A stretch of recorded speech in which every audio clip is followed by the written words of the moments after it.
Hi everyone, today I'm sharing what has been packed for my little one's breakfast box and lunch box.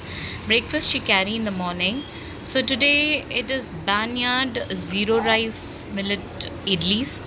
Absolute no rice, just 2 spoons of poha I've added while grinding the batter, along with the banana and some onion, tomato, garlic chutney goes in. She have some walnuts along with some milk.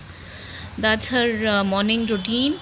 And while dropping her in the school, I found these in a city like Mumbai. It's very difficult to find these are PalmSprouts, very highly nutritious sprout. This I have already posted many recipes on my channel. Do check out.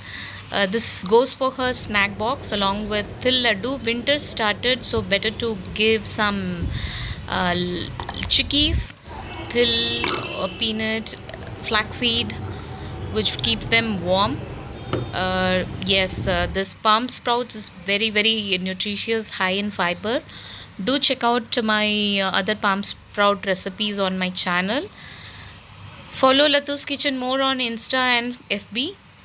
Bye bye.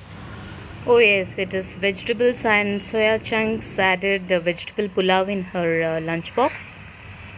See you.